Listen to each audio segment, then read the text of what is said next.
नमस्कार विद्यार्थियों। आज हम पढ़ने वाले हैं हमारी कक्षा 10 का इतिहास का चैप्टर सेकंड।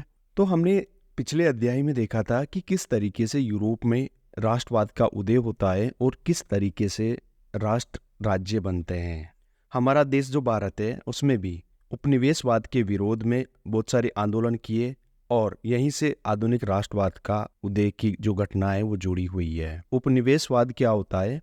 इसके अंतर्गत इसके अंतर्गत क्या होता है कि एक देश दूसरे देश का पूर्ण या आंशिक शासन अपने हाथों में ले लेता है और वहाँ के जो आर्थिक संसाधन होता है उनका वो लाभ उठाता है। जैसे भारत की बात करें तो भारत का जो के ऊपर जो शासन था वो इंग्लैंड कर रहा था और यहाँ के जो आर्थिक संसाधन है उनका उपयोग कौन कर रहा था? इंग्लैंड कर रहा था आज़ादी से पहले। उपनिवेशवाद का जो प्रभाव था वो सभी वर्गों पर समान नहीं था। मतलब जो सभी वर्ग थे उनके ऊपर उपनिवेशवाद का प्रभाव समान नहीं था। अलग अलग वर्ग के ऊपर अलग अलग था। जैसे किसानों के ऊपर अलग था, जो चाय के बागान में जो मजदूर रहते थे उनके लिए अलग था, सिटी में रहने वाले जो लोग हैं उनके ऊपर अलग था। तो अलग अलग लोगों के ऊपर अलग अलग प्रभाव था राष्ट्रवाद का।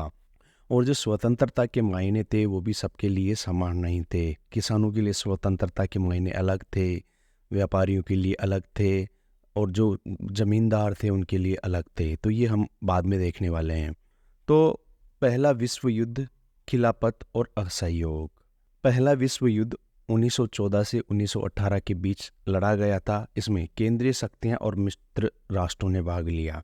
केंद्रीय शक्तियां Germany, Austria Hungary, Bulgaria, Ottoman साम्राज्य और मित्र राष्ट्रों में थे ब्रिटेन, फ्रांस, रूस, इटली, अमेरिका। अब देखो ये जो फर्स्ट वर्ल्ड वॉर हुआ ना, इसमें बहुत सारे हमें चेंजेस देखने को मिले। क्या क्या चेंजेस इससे देखने को मिलते हैं हमें? तो इससे निम्न परिवर्तन हमें देखने को मिलता है। जो रक्षा बजट है वो बढ़ाया गया, भारत का रक्षा बजट बढ़ाया गया क्योंकि जो ब्रिटेन है उसका शासन भारत पे था और ब्रिटेन अगर वर्ल्ड वॉर में था, विश्व युद्ध में भाग ले रहा था, तो भारत पे भी फर्क पड़ना निश्चित था।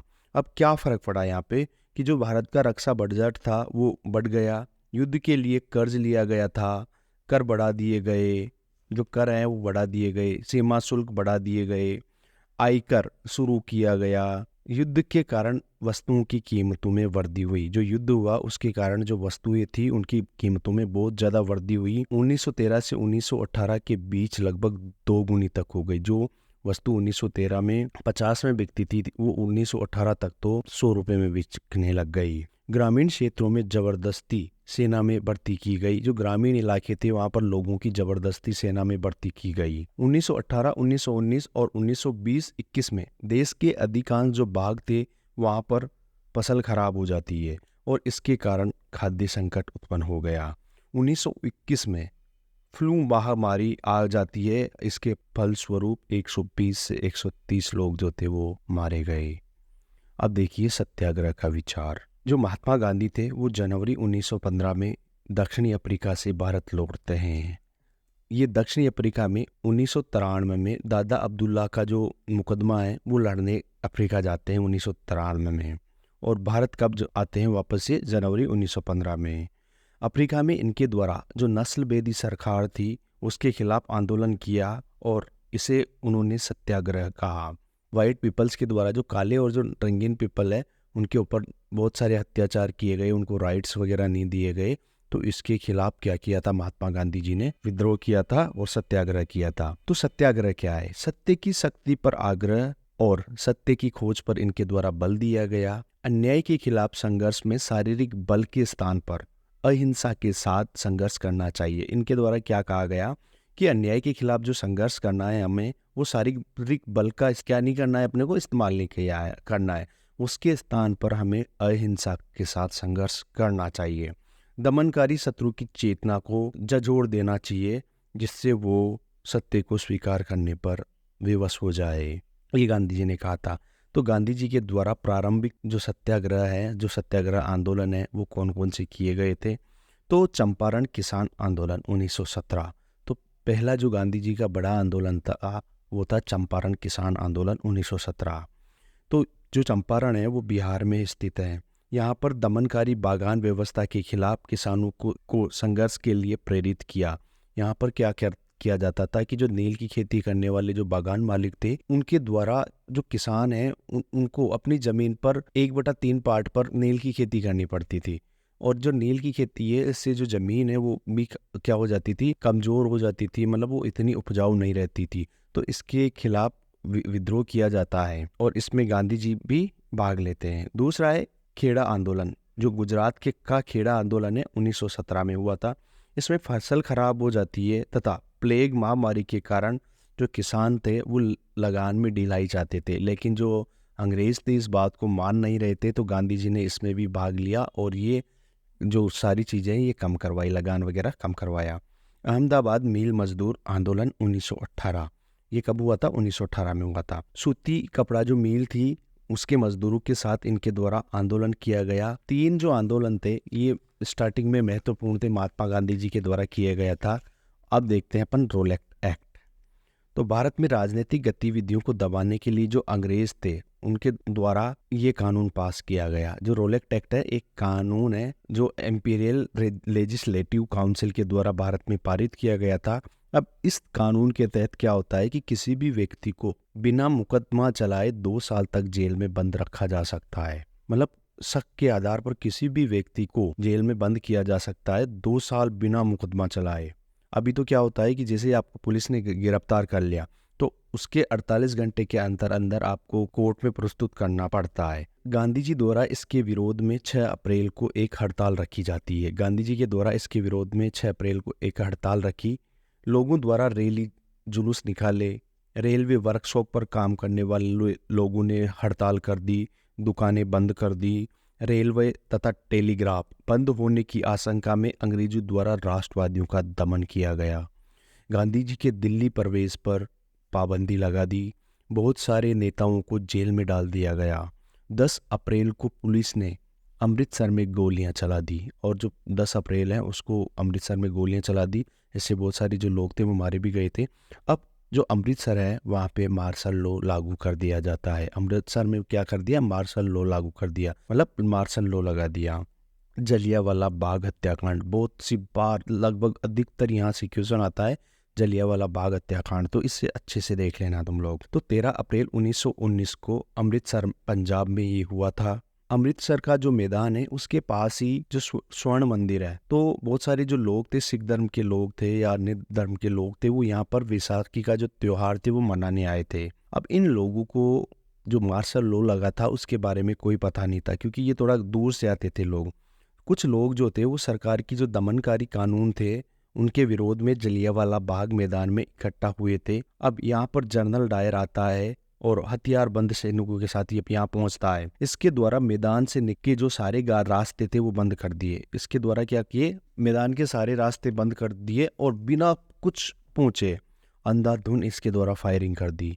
इसमें बहुत सारे लोग मारे गए। बहुत से जान बचाने के लिए कुएं में तक कूद जाते हैं। इसकी खबर फैलने पर लोग हड़ताल करने लग जाते हैं, मोर्चा निकालने लग जाते हैं, सरकारी इमारतों पर हमला करने लग जाते हैं। जैसे ही जलियांवाला बाग की खबर फैलती है तो पूरी जगह पर, बहुत सारी जगह पर, भारत में बहुत सारी जगहों पर लोगों के द्वारा विद्रोह किया जाता है। सरकार ने इस विद्रोह को, इस आंदोलन को निर्ममता के साथ दबा डाला और जो सत्याग्रही थे उन सत्याग्रहियों के द्वारा जमीन पर नाग रगड़ना, उनको सड़क पर घसीटा गया। अंग्रेजों को सलाम मारने के लिए उनको मजबूर किया गया। लोगों को कोड़े मारे, बहुत सारे गांव में बम बरसाए गए और अंत में हिंसा होते देख गांधी जी ने इस सत्याग्रह को, इस आंदोलन को वापस ले लिया। रोलेट सत्याग्रह के बाद गांधी जी को लग गया था कि ये आंदोलन शहरों तक ही सीमित है, साथ ही सभी जो तबके हैं, सभी ग्रुप के जो लोग हैं अभी इसमें जुड़े हुए नहीं हैं। तो अब उनको जोड़ने के लिए इनके द्वारा एक नई प्लानिंग की जाती है। हिंदू मुस्लिमों को साथ लेने के लिए खिलाफत का सहारा लिया जाता है। खिलाफत क्या है? जो खलीफा होता है उसका राज्य है या उसका साम्राज्य को खिलाफत कहा जाता है। और जो खलीफा था वो मुस्लिमों का धार्मिक गुरु हुआ करता था। ये कहाँ पे बैठता था? जो ओटोमन साम्राज्य है उसका सम्राट हुआ करता था। आधुनिक जो टर्की वाला एरिया है वो इसमें आता है। तो आपको क्लियर हो जाना चाहिए कि खिलाफत क्या है, और इससे पहले वाले चैप्टर में भी हमने बात किया था ये। तो जो खलीफा है वो मुस्लिम धार्मिक गुरु होता है और जो ओटोमन टर्की है वहाँ का शासक था। प्रथम विश्व युद्ध में जो ये ओटोमन तुर्की है या टर्की है या जो खलीफा है उसके द्वारा केंद्रीय शक्तियों के पक्ष में युद्ध लड़ा जाता है और केंद्रीय शक्तियां हार जाती है। अब जो केंद्रीय शक्तियां हैं उनके ऊपर बहुत ही बुरी तरीके से संधियां थोपी जाती थी। अब सामने जो मित्र राष्ट्र थे उनमें ब्रिटेन था। अब ब्रिटेन का शासन भारत में था, तो यहाँ के जो मुस्लिम थे वो चाहते थे कि जो ओटोमन टर्की है उसके साथ कोई भी बुरी तरीके की जो संधि है वो नहीं की जाए। इसके विरोध में उनके द्वारा खिलाफत आंदोलन चलाया गया और जो खलीफा आया उसके ऊपर बहुत कठिन संधि थोपी जाएगी, इस ऐसा यहाँ के मुसलमानों को लग रहा था। 1919 में खिलाफत समिति का गठन किया जाता है। मोहम्मद अली तथा शौकत अली गांधी जी से मिलते हैं और सितंबर 1920 में कांग्रेस के कलकत्ता अधिवेशन में गांधी जी ने दूसरे नेताओं को भी इस पर राजी कर लिया और इसी के साथ प्रारंभ होता है असहयोग आंदोलन। गांधी जी ने बाकी के जो कांग्रेस लीडर थे उनको भी राजी कर लिया और इसी के साथ यहाँ से प्रारंभ हो जाता है असहयोग आंदोलन। असहयोग आंदोलन ही क्यों? तो गांधी जी ने अपनी प्रसिद्ध पुस्तक हिंद स्वराज 1909 में जो लिखी गई थी उसमें कहा था कि अंग्रेजों का जो शासन है ना भारत में केवल यहाँ के लोगों की सहायता से ही स्थापित हुआ है और इन लोगों की सहायता से ही चल रहा है। तो गांधी जी ने क्या कहा था? 1909 में इनकी बुक आई थी हिंद स्वराज, याद रखना बहुत फेमस बुक थी और बहुत सी बार एग्जाम में आ जाती है। तो हिंद स्वराज में इनके द्वारा कहा गया है कि अंग्रेजों का जो शासन भारत पे स्थापित हुआ ना वो केवल यहाँ के खुद के लोगों की वजह से हुआ है, क्योंकि ये लोग अंग्रेजों की सहायता करते हैं और जब अंग्रेजों की सहायता हमारे द्वारा करना बंद कर दिया जाएगा तो वो ऑटोमेटिक साल भर के अंदर ही ये जो अंग्रेजों का जो शासन है वो खत्म हो जाएगा। अगर हम अंग्रेजों का सहयोग करना बंद कर दे तो ये वर्ष भर में ही समाप्त हो जाएगा। असहयोग आंदोलन है वो किस प्रकार से चलता है? सरकार द्वारा दी गई उपाधियों को वापस लौटाना। तो पहले क्या होता था कि जो लोग थी अंग्रेजों की सरकार जो होती थी या अंग्रेजों के प्रति अच्छे काम करते थे तो उनको बहुत सारी उपाधियां भी दी जाती थी, नाइटहुड की, है ना। इस तरीके से उनको उपाधियां दी गई थी। गांधी जी को भी मिली हुई थी, बहुत सारे नेताओं को मिली हुई थी। तो इनके द्वारा क्या कहा कि सरकार के द्वारा जो उपाधियां दी है सबसे पहले उनको लौटाना है। सरकारी नौकरियां, सेना, पुलिस, अदालत, विधान परिषदों, स्कूलों, विदेशी वस्तुओं का बहिष्कार करना है। सरकारी नौकरियों को छोड़ना है, सेना पुलिस की नौकरियों को छोड़ना है, अदालतों में जाना बंद करना है और जो विधान परिषद है उसका बहिष्कार करना है, स्कूलों का भी बहिष्कार करना है, विदेशी वस्तुओं और उनका बहिष्कार करना है। तो विदेशी वस्तुओं का भी बहिष्कार करना है। नवंबर 1920 में हुए चुनाव का बहिष्कार किया गया। जो विधान परिषद है उसके लिए नवंबर 1920 में जो चुनाव हुए उनका बहिष्कार किया गया। कांग्रेस के 1920 में हुए नागपुर अधिवेशन में इस आंदोलन को स्वीकृति दी गई।